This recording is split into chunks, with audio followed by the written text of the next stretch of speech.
We're live, Christopher. All right, thanks, Chris. It's always the kickoff is always a little bit awkward, but that's fine. Happy Tuesday, everybody, and welcome to another episode of Learning Tech Talks, where we're exploring the possibilities of learning technology while cutting through the fluff and answering the questions you need to make the right decisions to build your digital learning ecosystem. Today, we are joined with my friends Todd Tauber, Daniel Abdo, and Effie Rangu to talk about Degreed. How are you doing this morning? Doing great. Just nod. You can say something. And those are the moments I said earlier where I was like, do I talk first? Do I wait? To go? It's inevitable, don't worry. Yeah, so before we get into it, just real quick, if you can do a little bit of an intro on who you are so we know, so everybody watching knows who's on the show with us. And we'll go, let's go this direction first. So let's start with Effie and then we'll go down. Sure. Thank you, Christopher. Effie Rangu. I am the VP of Product Operations at Degreed. I'm based out of Miami, Florida. I should say that from a background perspective, I've been more of an L&D HR talent practitioner in the system space than not. So this is my first gig in the vendor space. I have been with Degreed for about a year and a half. One of the primary focus, I should say, of my job at Degreed is to make sure that I surface and bubble up the voice of the client and connect it to the voice of product. Okay, perfect. Great. Yeah, my name's Danny Abdo, VP of Solutions Engineering at Degreed. I'm based out of Palm Beach, Florida. Been with Degreed about 4.5 years. Prior to that, been in L&D for majority of my career, maybe 15 years. I came from Bank of America, where I led enterprise learning technology, and at Degreed, I've worn a number of hats. Led our implementation team, and now sort of sitting in between product engineering and our client services capabilities. Okay. Over to you, Todd. Hi, everybody. Todd Tauber. I am a Vice President of Product Marketing at that means that, like Effie, my job is a little bit about listening to the voice of the customer, but more importantly, it's helping to tell Degreed's story to the world and where the value is in Degreed, how Degreed is different than other solutions, and how we can fit into people's jobs and lives.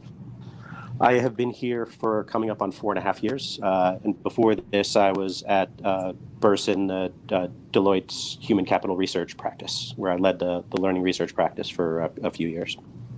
Okay, got it. So you all well, I guess so. Bersin, you kind of were on the sales or the other side of the fence, but you, Effie and Danny, you were both on the corporate side before you went to Degreed, yes? That's right. I could kind of count Bersin as the corporate side a little bit, I guess, Todd. All right. Well, so one of the first questions, and this is one I actually get a lot in general, that I'm very interested in your take on this, because I have a perspective, but the emergence of the learning experience platform, right? No shortage of noise about LXPs. We're so excited about now everybody's saying they're an LXP. Because there's not necessarily a clear definition of what that means. And honestly, to some degree, depending on how you define it, you could call SharePoint an LXP, because you could be like, hey, you go experience your learning there. But it's not the same thing. And I know Degreed well. So I'm curious your take on, when you talk about LXP, a learning experience platform, what does that actually mean? And I think one of the big burning questions that I get a lot is, how is it different than, say, an LMS or something like that? So that's a double-barreled question, and how you want to answer it. I'd love to hear your guys' take on that. Yeah, I can take a first crack at it. Yeah. I think the definition of a learning experience platform ought to start with the definition of a learning experience. And in Bersin's definition, that's formal training, it's informal learning, it's social learning, and it's experiential learning, right? There's other frameworks out there, but it's a comprehensive learning experience. I think people confuse user experience with learning experience, right? Just putting a shiny new coat of paint on an LMS or a content solution doesn't make it a experience platform. User experience is not someone's learning experience. So for me, that's, I think, fundamental to the definition. Okay. Yeah, and maybe how it's different from an LMS kind of reminds me of where we started when I was at Bank of America.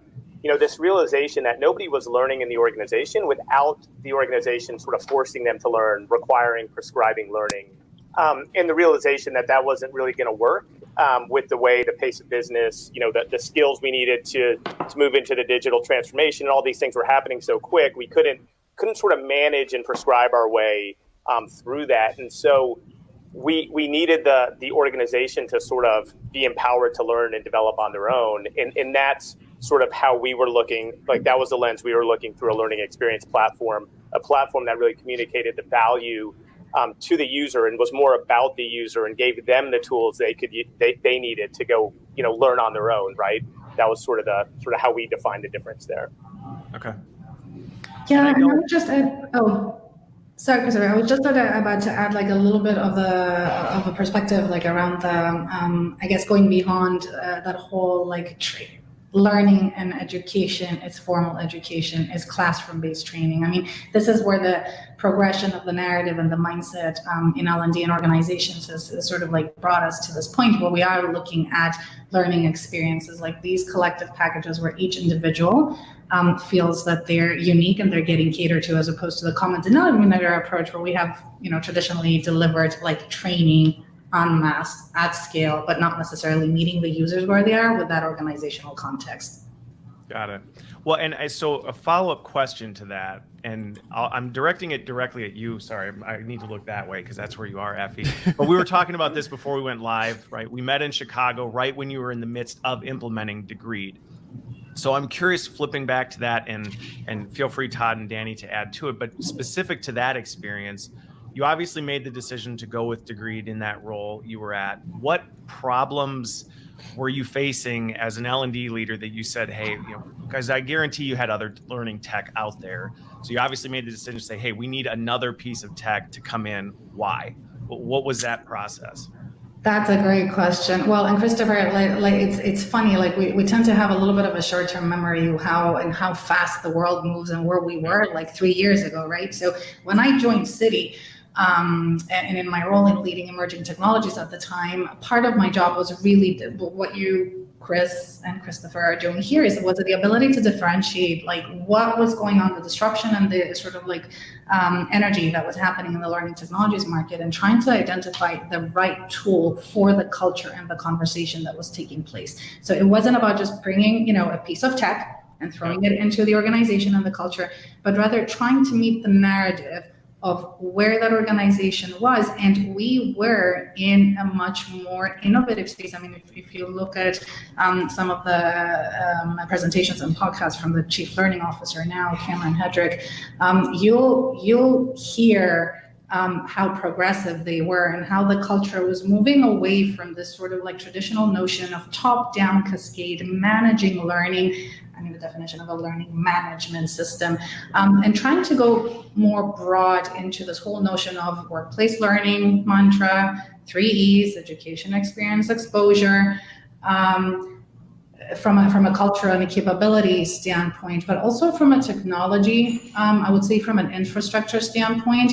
And I feel many companies are going through that journey right now, or have probably recently completed the journey, moving away from that mindset of building and looking at a mindset of integrating and buying. So if we're looking at a sort of like an ecosystem play and the way that we're bringing all these different things together to deliver a very simplified and engaging experience to the individual, we were essentially also looking at a different narrative when it came down to which technologies we pick and how do we start architecting that new tech stack to deliver the culture and conversation that was already in place. So I would say those two were the main drivers when it came down to picking the tool. The third one, and the most important thing, and that's a personal kind of view, this is Effie's like one woman's view kind of thing. When you look at partnerships and technology and deployments in organizations, you also look at the leadership and the culture of the partner that you pick.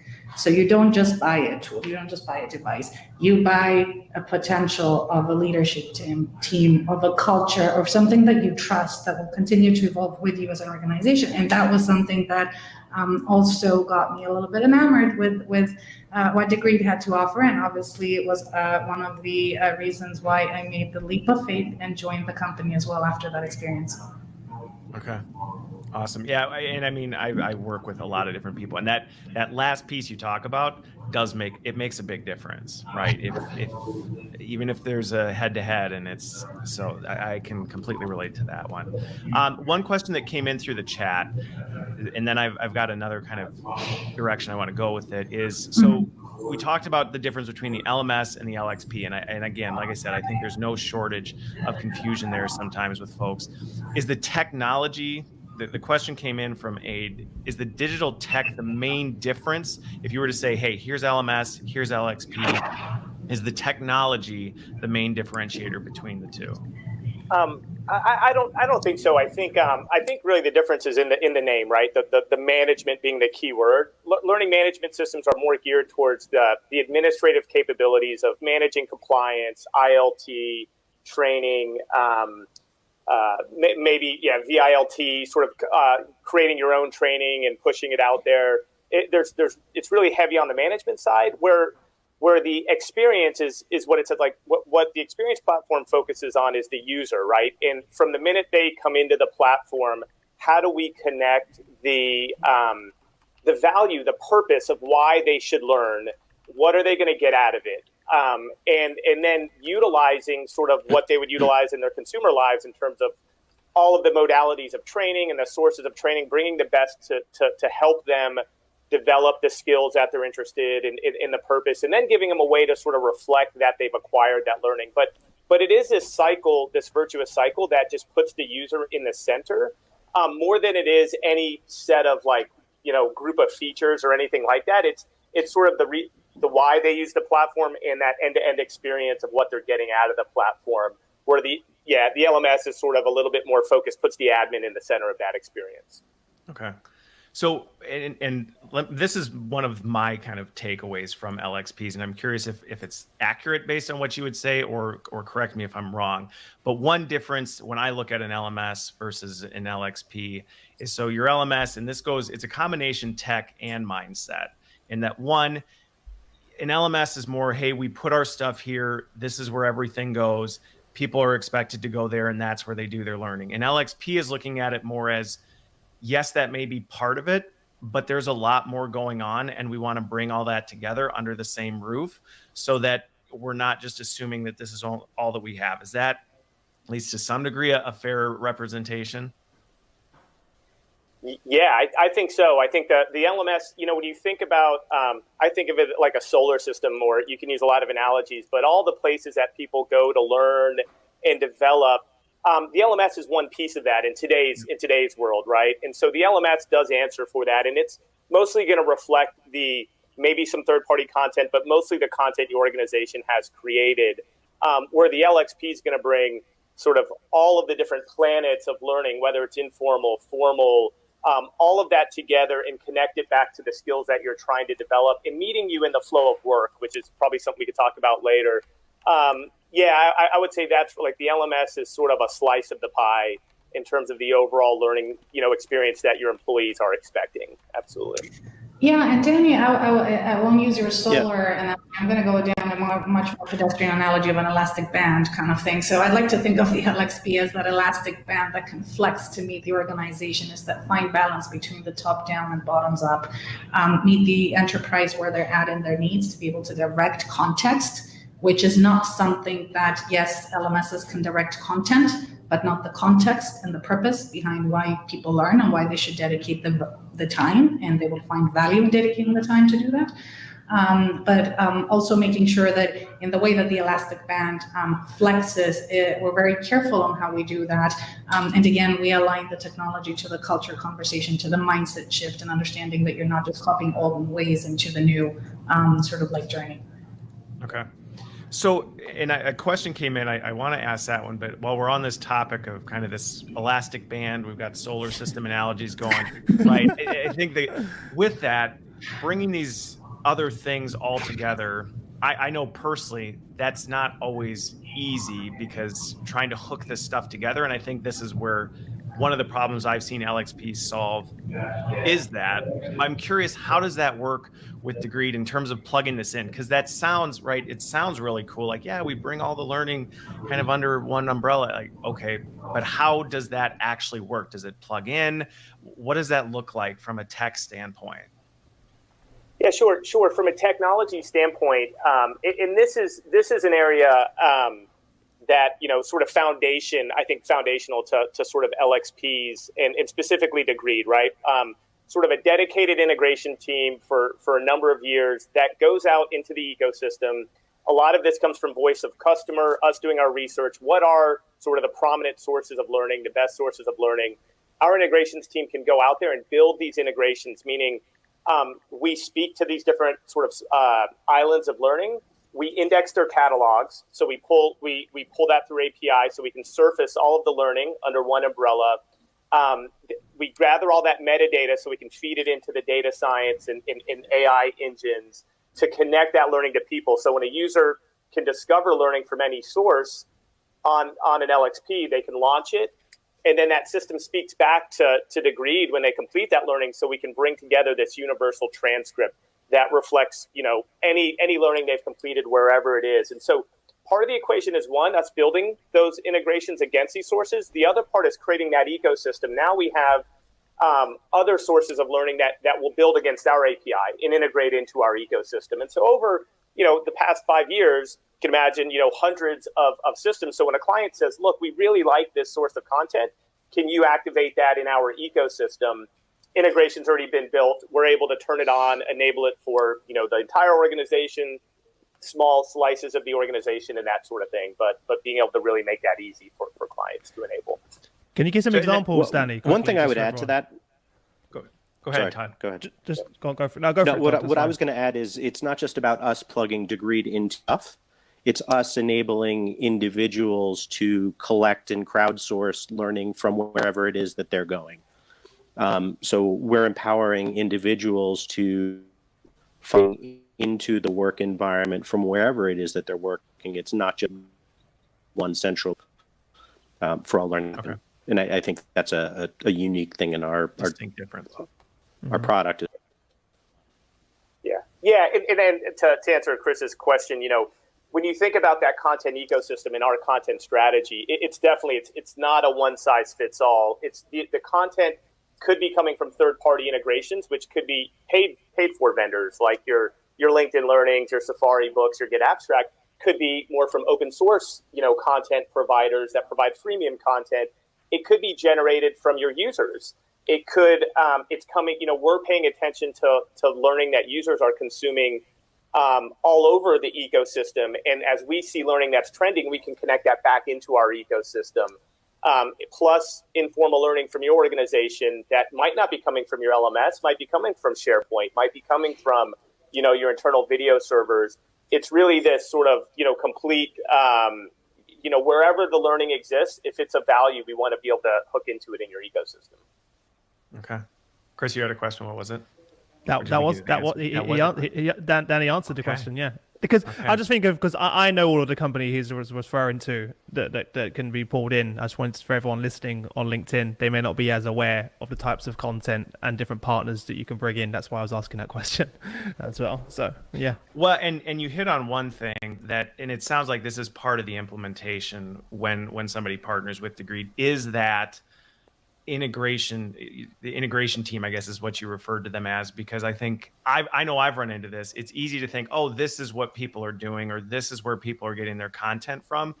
And that may be coming from the Crystal Palace, and we really don't have a good perception of, okay, but where really are people learning? So that's part of the process then, is discovering really where is that learning happening, correct?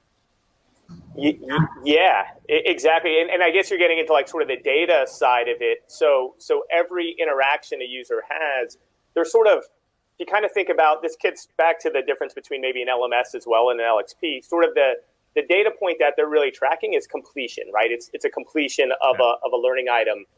What we're capturing, like the data load that we're capturing is a lot more robust. So we're looking at exactly what source did they access it from? What was the modality? what was actually the topic, right? So we can understand the topics that it's related to, just to name a few. And so we're trying to capture all of that so we can feed those insights back into this dashboard. So, as an organization, you can make the right investments and you can understand, either where are the gaps or where should we be maybe investing more into in terms of topics, types of content, sources of content. That's all part of the data set that we feed back to the organization. Yeah, and Danny, I would say even like good products are the ones that meet people where they are in their behavior. So if I think about just going into the super tactical sort of like flow of being able to interact and portray content in your profile with your peers, with your colleagues, wherever that is coming from in your ecosphere, in your stratosphere of content sources and expertise, that workflow in a learning management system is much more controlled and most likely a lot more onerous. Has some layers of process, has some layers of governance. You probably, depending on the size of the organization, have an army of people who are managing this kind of workflows. You flip it over to the learning experience platform, and specifically what we do at Degreed, with one click, one thumb on a sort of like move on your device, you can actually engage in that workflow without necessarily having to interact with others, and being able to feel that you have the power in your hands to be able to just get to what you need to really meaningfully spread that knowledge, get to the content, get to the experts, and then just get on with your day. So the ability to like have that very simple workflow helps generate the engagement that we need to then go after all the type of things that Danny just spoke to, and the digital footprint that can then lead us to much more meaningful conversations on the talent and the learning side. Okay. And that actually flows into a question that came through the chat. I was thinking John, the same thing. which was, right, we're talking about these learning pathways and these skills and pulling all this stuff together. And traditionally, in maybe a different type of system, or maybe the legacy way of doing it was, right, corporate Crystal Palace, we define these competencies, these skills, and then we push that down and hope that we got it relatively accurate. What you're talking about is a little more of the organic, figuring out what's actually happening. How does Degreed then balance that? Because there's kind of a need to balance both the informal and formal. Yeah, how does that's it right. decide what needs to be learned or what levels things need to be aimed at? Yeah, that's right. And that's exactly the way we're always trying to find that balance between sort of the organization, what the organization needs, and then maybe the individual's interests and what they need for their own career development, their own personal growth. And part of the way, so I talk a lot about sort of skills-led learning. The idea that, you sort of lead with the skill that you want first, and then allow the LXP to go find the best learning across all these sources and tell you how to develop that skill. So really it becomes a question of where do the skills come? How do users discover, the skills that they would want to develop? And so we, through integration and through these different venues, we allow that information to feed from a lot of venues. So the organization does have the opportunity to sort of push down the skills that they think are relevant for specific roles or for specific audiences. We can give, based on the users, their journey and what skills they've been developing in the past and their interests. We're able to recommend skills that they should be learning next. They can get a view into what other people like them are developing in the platform. And then managers play a big role. I think they're often overlooked because they provide good insight on sort of directing maybe the skills that employees should develop. And so we start there and let these skills sort of surface in front of the user. And then they sort of drive the last mile of selecting those skills. And then, then the learning kind of fills in underneath. Sort of like kind of walking through that experience, that journey a little bit in that response. Okay. So this is not, Christopher, sorry, if I can just add, like, I think there's something about what we're talking about here is not necessarily like new, right? So the ability to create like these matrices of like skills aligned to roles in different contexts in an organization, this is something that's been going on for like decades. It's how we do that that's very different with what we offer with Degreed. It's the ability to be much faster, much more dynamically reactive, I should say, to the pulse of the organization and the ebbs and flows of skills development, especially at this day and age where, emerging skills like new jobs. I mean, my job 3 years ago, my title did not exist. It was a new title. I have some jokes if anybody's interested about, how it was tied back to compensation structures and systems at the time. But like this is the reality of the world that we live in, right? And there's all these new jobs, and the makeup of the puzzle of the new jobs that need some sort of context and definition, and the ability sometimes to dynamically surface that as it's happening is where we're differentiating ourselves, and I think where we can become a lot more efficient to organizations and functions, but also to individuals in the way that this is managed and surfaced, and individuals can transact with their profile around that in Degreed. Okay. Yeah, and that was one of the questions I was going to ask. I've got another one after this, but in terms of competitive differentiation, right? You're not the only LXP on the market. What is, and you hit on it a little bit there, but are there any kind of core platforms or core differentiators that you say, hey, we're Degreed, this is really what we do well? And one of the things I know just from knowing the team there is that partnership and just the direction and kind of mindset that Degreed has is definitely distinct in the market. But I'm curious your take on some of those other pieces that you say, hey, you're not going to get this from another platform. Yeah. So when we talk to customers about why we're winning deals and why they like working with us, we hear it's a partnership a lot. What we're talking about here is not learning in the, and that has implications at both the individual level and at the organizational level, right? For L&D teams themselves. Our most sophisticated, most advanced clients literally have different kinds of people with different skills, different jobs than some of the ones that are just starting out with us. As an example, at our customer event last year, both Cisco and Capital One talking about how they have software developers reporting to L&D teams, building things like APIs and connectors. That's not something you see at other companies. Danny, when he was at Bank of America, and they still have people doing this job, had the role of product manager. So there's real transformation that has to happen along with implementations. It's not being driven by us. We're an enabler of that. But what we hear and see over and over again is the clients that are most engaged with us want to go through that transformational process. They want to do things fundamentally differently. And it's like Danny said earlier, it's less about managing learning for people and more about enabling managers to drive more of the development process for themselves and for each other. And that has big on the sort of value chain of delivering learning as a service, right?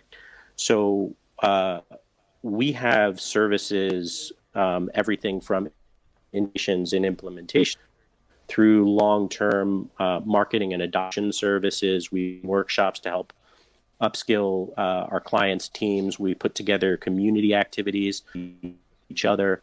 There's a whole lot more to Degreed than just software. We really are building, I think, a community and a movement.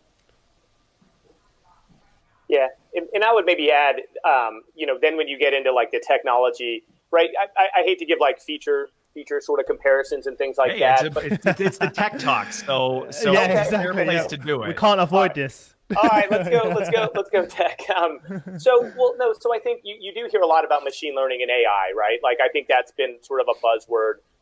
Yes. What makes that different, right? I think there's two things that I would say that makes that different. It's most of these algorithms around AI and machine learning are people are using the same algorithms. What makes the difference, I think, is the data model and the data density.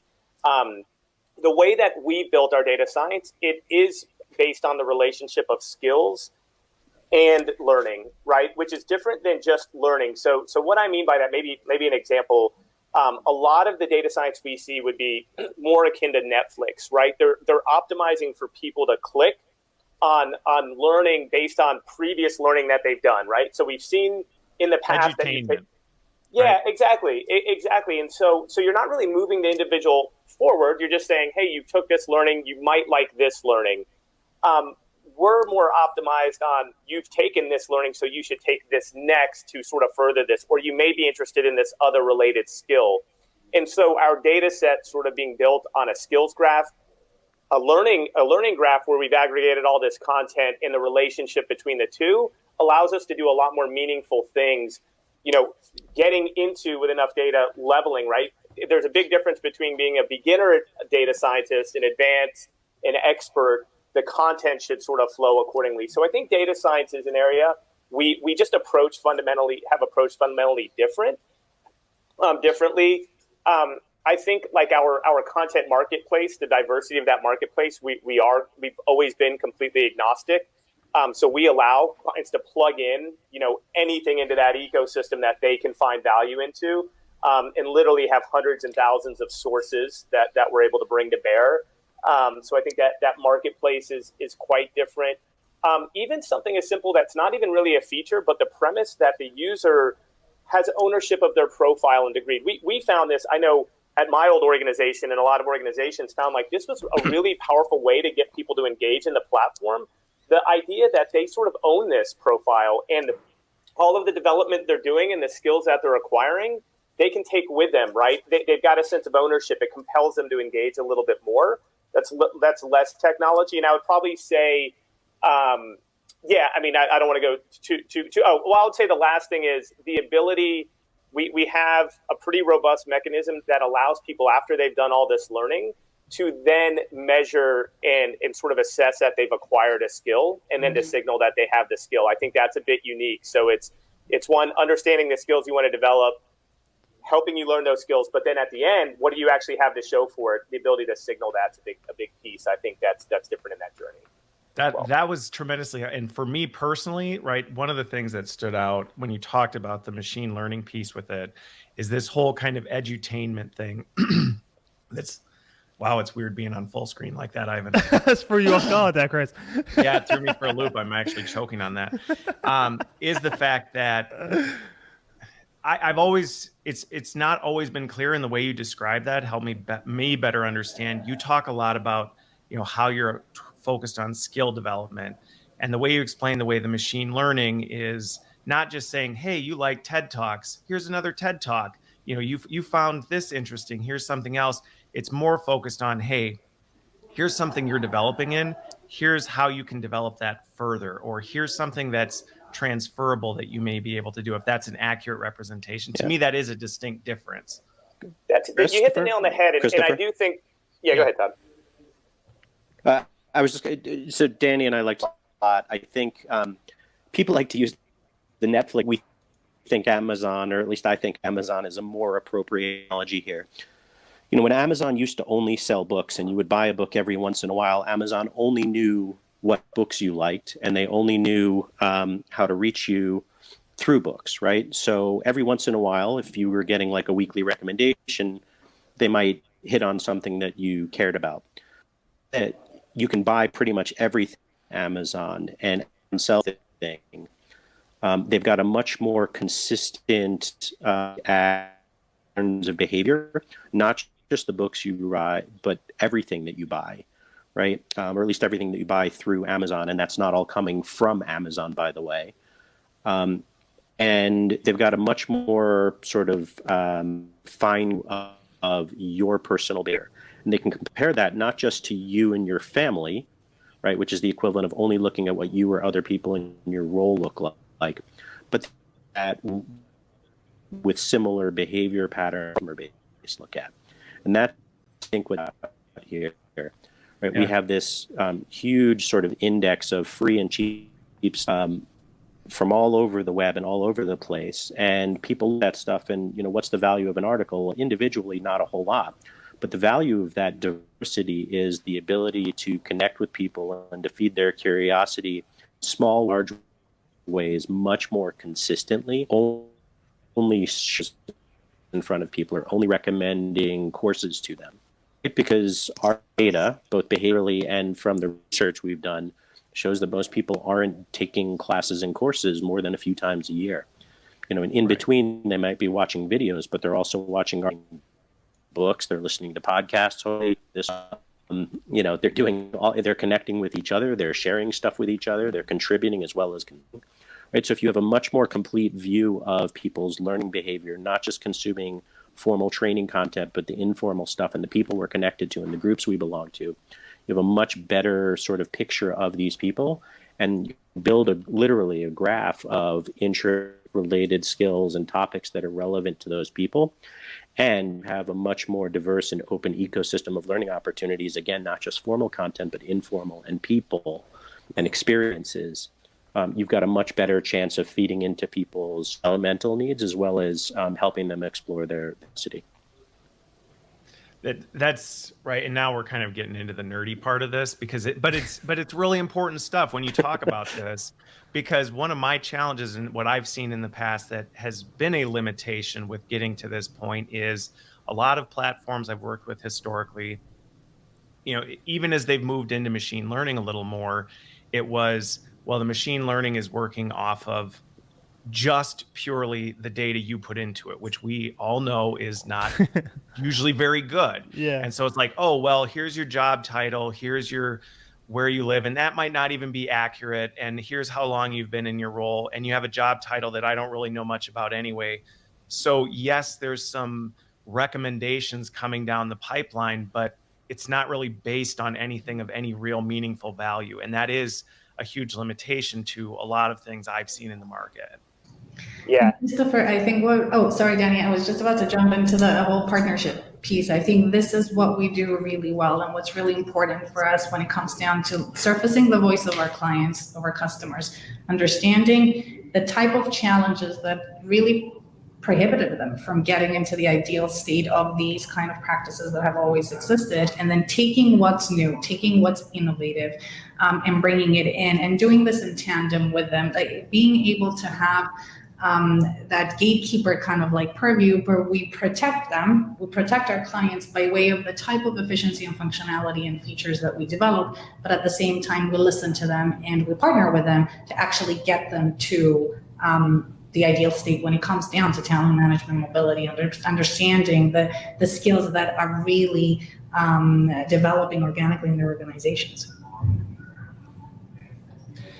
Yeah, and so one last thing, because I do want to get into being able to show the platform a little bit, right? So we can get into that, and we're getting to that point of the show. But before we do, I'm going to drop a big, bomb on you guys to try and tackle this one, because two of the things we've talked about here are big fish to fry with this. So when you look at, and there's a perception I think out there with some that you buy an LXP, you flip a switch, and like magically all your stuff gets fixed, and that's not a reality. I think you guys would be comfortable completely acknowledging that. So you talked about some of the stuff, Todd, about this is a fundamental shift for organizations that they have to make, and that's not always, or rarely is it an easy transition. Even when people say we want to change or be different or approach things differently, getting down to that isn't always the easiest journey. So how would you encourage people who maybe are earlier in the journey, or just saying, hey, we're hearing this stuff, we know we need to go that route, we've got a long road ahead? What are some things that are practical in helping them? And I know you talked a lot about the resources. That's one thing I think you do a great job of. Degreed puts out a lot of stuff to do that. What are some other things that you would recommend people do to prepare themselves to make this journey?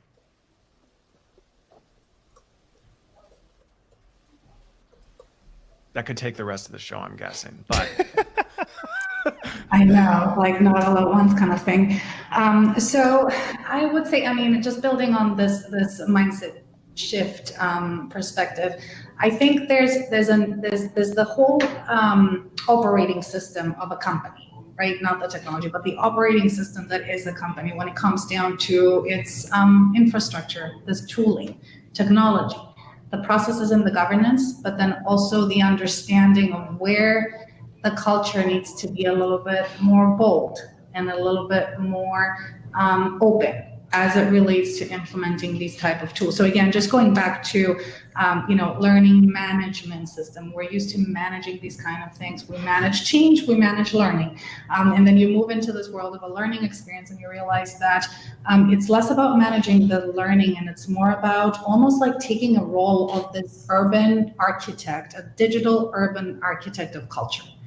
And if that mindset is there, then the way that the conversation flows when it comes down to creating process and governance and plugging and playing this ecosystem and tech stack in there, it becomes a little bit less daunting. And I think that's the challenge. Sorry, I'm sort of like not answering that question very directly, but I would say that would be the biggest challenge that I've seen organizations have gone through it myself, and I hear about this from other clients when those things, these specific elements are not part of the conversation when you are looking at bringing in Degreed. And if you start there, then it makes it a lot easier to build velocity and the adoption and the stickiness of the technology. Plus, of course, we create, we're all about the ecosystem. So we sort of like play Switzerland when it comes down to content aggregation. We do that when it comes down to depicting your expertise through your profile, but we also do that when it comes down to building a community and a community of clients, a community of users, a community of experts. So where you look at the events that we organize, not just our doing a little bit of a plug here for our conference, our annual conference, but then also really more specifically bringing together communities of people who are trying to solve the same problem. And sometimes it's just not a single route to cracking that same nut. And being able to surface that collective intelligence amongst them actually does help them be a lot more efficient in what they're trying to do with Degreed. Yeah, and I would say that was great, and just even more tactically, when you think about sort of existing L&D teams, skill sets, roles, kind of a little bit of that starts changing too, right? You move away from just being sort of content builders or not move away, but in addition to being content builders, you're now able to, the concept of curating, right? I think there's a bigger emphasis on marketing sort of skill sets as well. Because really you are marketing sort of to your end users in a different way. This isn't compliance learning or required learning.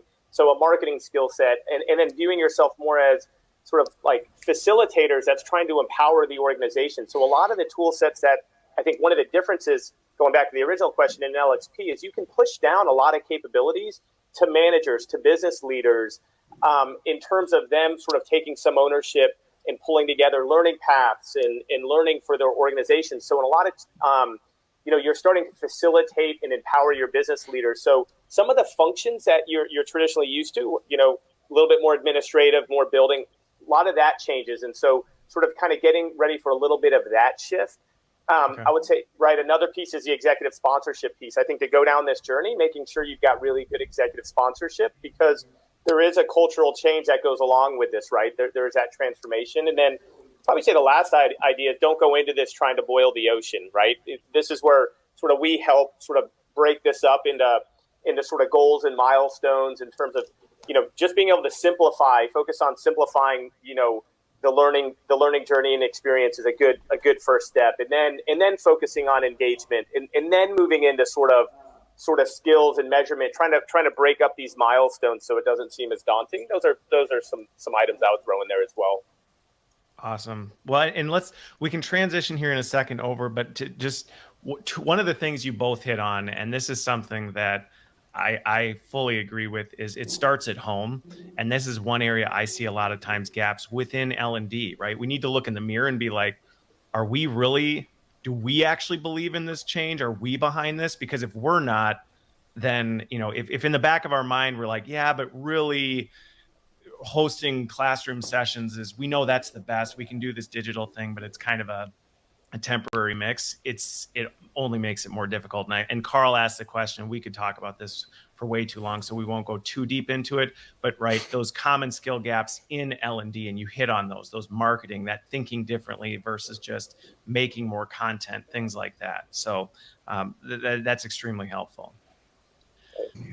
Danny, do you I want would to? add, Yeah, go ahead. oh, sorry, I was about to add data in those Yeah. categories that you just called out, Christopher. The ability to be a lot more, and I know this is a phrase that gets thrown about quite a bit, a data-driven like approach, but really being able to look at the pulse of where the organization is going and match the quantitative to the qualitative, and perhaps too much in our past we have relied on the qualitative and the anecdotal before the quantitative. So being able to bridge the two and being able to monitor it in a much more, I would say, fluent and elegant way is something that we have to get better at.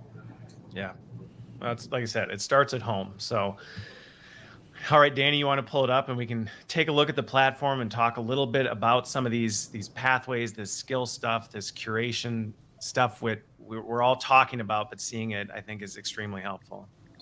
Yeah, sure. Let's do that. I just pulled up the screen. Let me know when you guys are able to see my screen. We can see it. We can see it. Yeah, and so I'm not, obviously we don't have time to do a full demo or anything like that, so I'll try to pick some points to sort of illustrate some of the concepts we talked about. And this is sort of an onboarding experience that can be, some organizations will enable it, some organizations already have all this data on their users, so they don't need to and they can skip it. But I think it sort of illustrates sort of this skills-led learning concept, right? That if we can understand the skills that the user wants to develop, we can do a much better and in a much more scalable way the curating of the learning they need to develop that. Where the old model was a little bit more based on, hey, we need to develop a skill. Let's go sort of manually map, these training items to develop that skill. This is a little bit more scalable. And so, in this case, it already knows I'm a data scientist, but maybe I'm interested in another role or something like that. The user would have the ability to select a role they're interested in, and based on that role, right, we're gonna suggest relevant skills that we know the other however many thousands of people in that role are developing, right? And so they can go through here and select and choose those skills. And then before you go on, one question real quick, sorry to cut into it, Sure. but those roles, is that purely because you're obviously pulling data and kind of curating, okay, hey, here's skills for this role. Is that purely roles that are in your organization, or is that also kind of pulling from, hey, these are general roles? I'm just curious. Well, the organization gets to decide, if they want to use what I would say is the most common is a hybrid. So we would mix some of their skills in users based off of some, because what we're finding, a lot of organizations don't really know the exact sort of roles and skills. And so that's where we're actually providing some help and value. We can say, look, other organizations like you, here are the roles that they're using. Here are the skills that people are developing for those roles. So it's typically ends up being like a hybrid, some of their data, some of our data, to do that. And then, one of the things is getting them to actually give us a level so we know, because this is where we can baseline. One, we start to understand, how do people perceive and we can feed this data back to the organization. How do they perceive their level in these roles? But more importantly, or in these skills, then we know what target skill they need to set, and then we can start targeting content to help bridge that gap at the appropriate levels. So we would capture that information, and then based on that, right, this is where you'll see some of the machine learning happening. We're going to go out to the ecosystem and all the different sources of content that's in the organization's ecosystem, and we are going to start curating a feed for them, right? And done well, when you think about the overall experience a user has, right, there's sort of three ways they're going to interact. They're either going to search for something like that they're looking for. They're going to browse. They're not really sure what they're looking for, or we're going to surface stuff up in their feed. And what we found, the better that the machine learning works, the better the recommendations in their feed, the less searching and the less browsing that they're actually doing. And you'll see we give them context, right, for all of the items that they're seeing in their feed. This is because of a development plan that they're in. They're seeing this learning. We give them feedback on it, right? Who's completed it? How many times has it been recommended? How many people have liked it? And it would go on and on. And so this feed is going to be a combination. We're taking a lot of channels, right? We're taking a social channel, like you'll see here, people in my network that are sharing items, personal curation, things that I've saved, because, I am in that data scientist role, you'll see, we're bringing them content from different sources, and it sort of goes on and on, right? It's going to be machine curated, socially curated, stuff that my organization's recommended, even compliance, if you turn that on, right? Things that you're required to do. So we sort of give them that feed. And then just to go through the browse, I'll click on the browse item to sort of illustrate like the different types of objects and experiences we're able to bring to bear, right? It's much more than, I would say, just and I think there was a question about this, right? It's much more than just informal, formal learning. We want to capture everything, right? Events you've attended, experiences that you've had, accomplishments, to really build that full, robust profile around the individual. And so we're giving them things like, pathways, just to maybe click on a pathway, which is sort of a collection of learning around a specific topic, right? And so we sort of give them this sort of modern, mobile-friendly experience to go through these different sections and complete this pathway where they can sort of expand and they can see the sequence of learning they need to pass through to become, let's say, a data scientist or something like that. Sort of the concept of a pathway illustrated there. Yep. Go for it, Todd. We paused. Yeah. His connection died. Okay. It's fine. He's just muted. Let me unmute him. Okay. He's muted. He's muted himself, so I can't unmute him. Okay. If you can hear us, Todd, you're muted. You just unmute yourself. Thanks. One question with this, as we're kind of looking through here, a question came through on this from a customization, and we actually had this discussion last time, customization versus configuration. How much customization is there in terms of, the overall look, feel, flow, and then, what kind of configuration options do you have with stuff as on the admin side or as an L&D org? Yeah, are you speaking specifically to maybe like the look and feel or just configuration? Yeah, I would say in general it's more of a configuration approach, right? But to achieve, we sort of stay away from sort of customization for a lot of reasons, right? It's not as scalable. You're supporting a bunch of different customized deployments. It creates a lot of tech debt. So we try to build the same ability through configuration. And so what I would mean by that is, maybe you don't like the 4x grid on this, and you want a different type of grid approach. You want a 6x3, or you don't like the colors or the imagery, or even on every page, right? We sort of give flexibility for some sort of changing. Let me jump into one of these use cases to illustrate it. And these are examples of use cases. So we customize or configure this whole page just to be more of a demo page. This would look totally different for a different organization. Team portals, everybody's familiar with. Let's go to career pathing, where an individual wants to understand, hey, what are some good maybe next step roles for me based on my current my current skill set. We're able to sort of help direct them.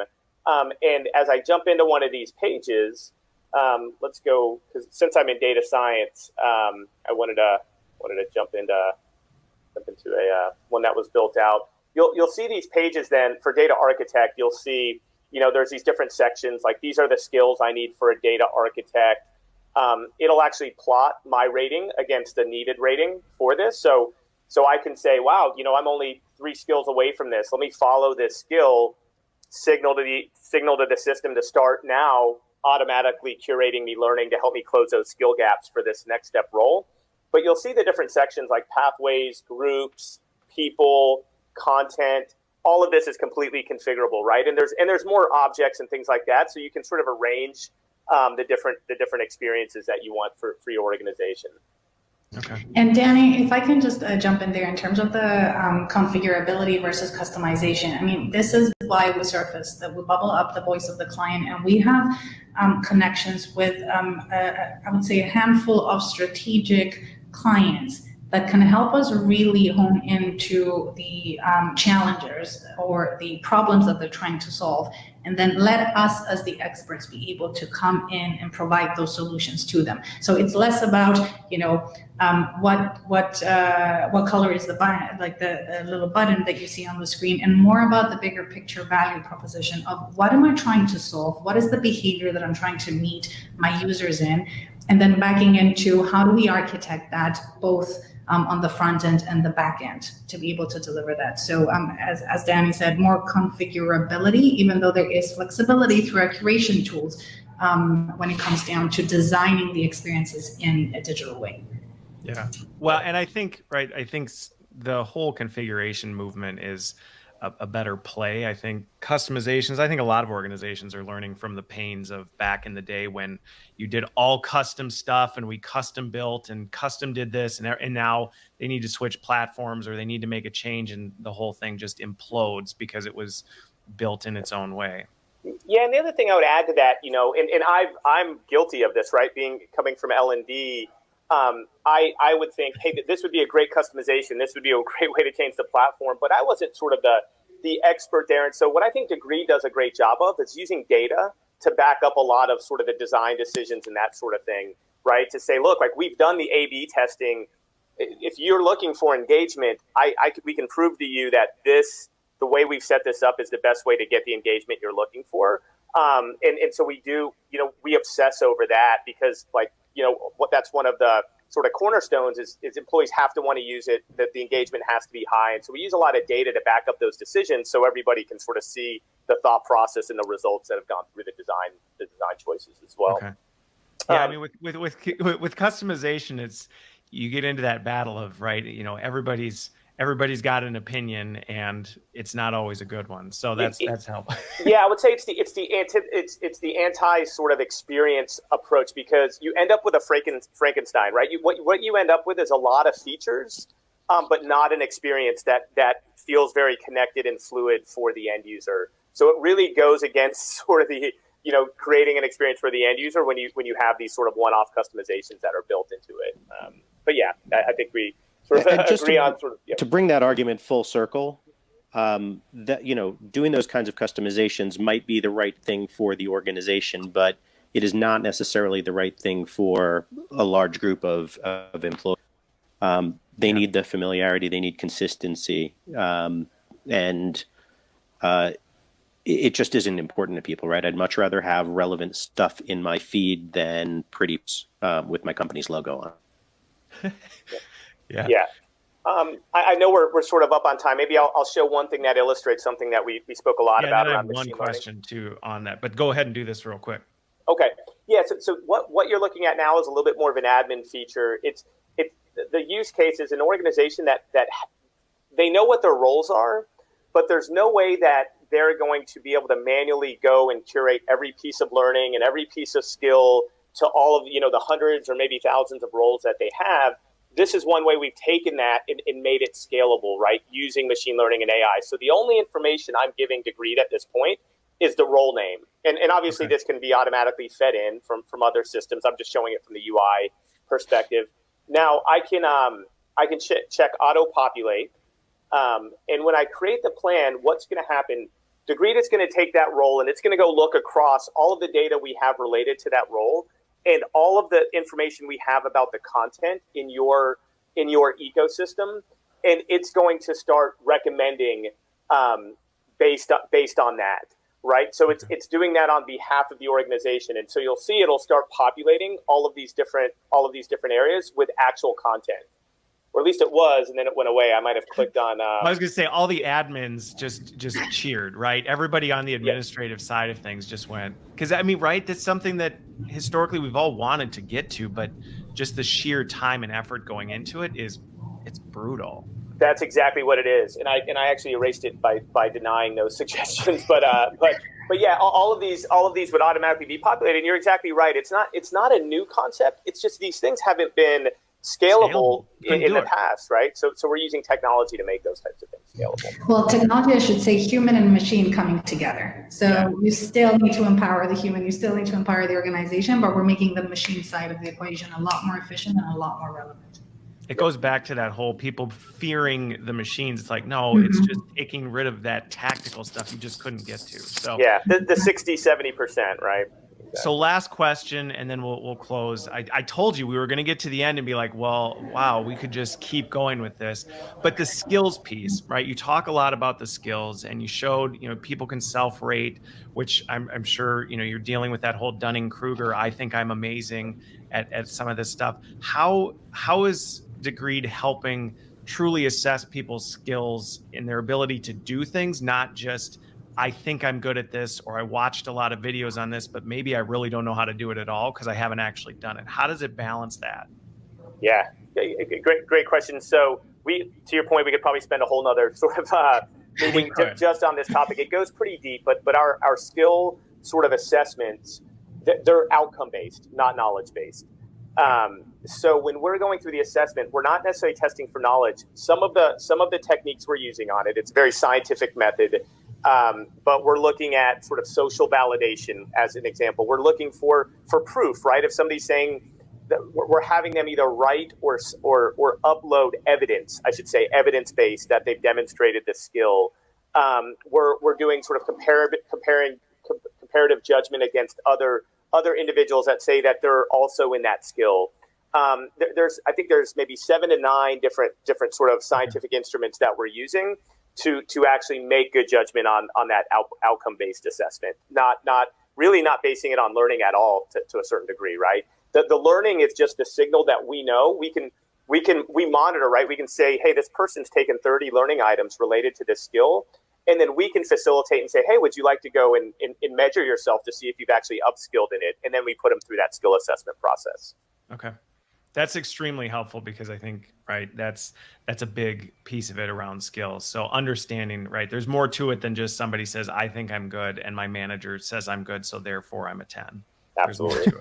Absolutely. But that's still a good data point. But it's yeah. Not a bad one, but if that's the only data point you're pulling from, it's certainly incomplete. Agreed. Absolutely. Okay. Well, we're over time, like we always seem to be. As always. As always, we could probably have you back again and maybe just focus on the skill assessment piece next time or something like that. But this has been fantastic. Todd, I know you're like traveling. We've got Effie and Danny over here, and I really appreciate you guys making the time to be here and talk more about Degreed. So thanks for that. And any other closing kind of thoughts, comments before we go? Yeah, I would say, this is Effie. I would say, would love to come back and talk to you in a few months' time, or maybe a couple of quarters' time, about the evolution of this. This world that we're sort of like living in Degreed doesn't stand still, and we're constantly evolving, but we're also constantly evolving the examples and the use cases of the application with our clients. So would love to come back and talk to you about what that looks like in a few months' time. Yeah, well, and the technology, even myself, I've seen it evolve over the years. So the opportunity to say, hey, here's where it's going, things like that. And something that I think a lot of people may not know, this is how I got to know Degreed well. You can go sign up for Degreed just on Degreed.com and actually experience the platform yourself without necessarily even having to do all that if you want to know more about it. So I know that was extremely helpful for me to see how it all worked. Yeah. And on that point, by the way, there are loads of people asking questions for you guys in the LinkedIn comment section that we didn't get to. So if when you guys do get some time, Effie, Danny, Todd, there's a lot of questions from people in LinkedIn that we didn't manage to get to. So definitely take a look there. Because we only had an hour. And also, is there where's the best way for everyone listening to follow up, get in touch with you guys? What's the best way for them to reach out with you if they want to learn more? I'll go ahead and put my email out there, right? It's pretty easy. Danny@degreed.com. More than happy to chat with you. Yeah, same. Effie. Yeah, well, also, Degreed.com. Go ahead, Todd. Same format for me, Todd, at Degreed.com. Also, we'll make an effort to get back to everybody who asked questions today or tomorrow. But obviously, everybody can find us on LinkedIn as well because you guys found us. So We did. What happens when there's more than one Danny, Effie, or Todd working at Degree? I was thinking the same thing. They got Danny lucky with won? that. Like, yeah, you guys got lucky. We only hire one. That's That's it. That's one of the criteria We're for done, working here. yeah. Sorry, we don't have any more. We don't have any more Danny slots open. Yeah, That's and awesome. thanks everyone for joining us. We appreciate you tuning in today on LinkedIn and taking the time out. Please like, comment, and share as always. We want to share this knowledge and experience with as many people as possible. So please take a second to share the post. Also, if you're not already subscribed, we've actually added a link in the description for you guys to subscribe to the podcast as well. And I'll also include links to Degree's website and any resources they have over there to make life easier for everyone as well. Anything else, Christopher, before we wrap up? Nope, that's it. We'll be back next week, same time. So we'll see everybody then. Keep an eye on the Learning Tech Talks page to see who's coming and what's on the horizon. Cool. See you later, guys. Thanks for joining us. Appreciate it. Brilliant. Thank you, See ya. Christopher. Bye. Bye-bye. thank you for having us. Bye.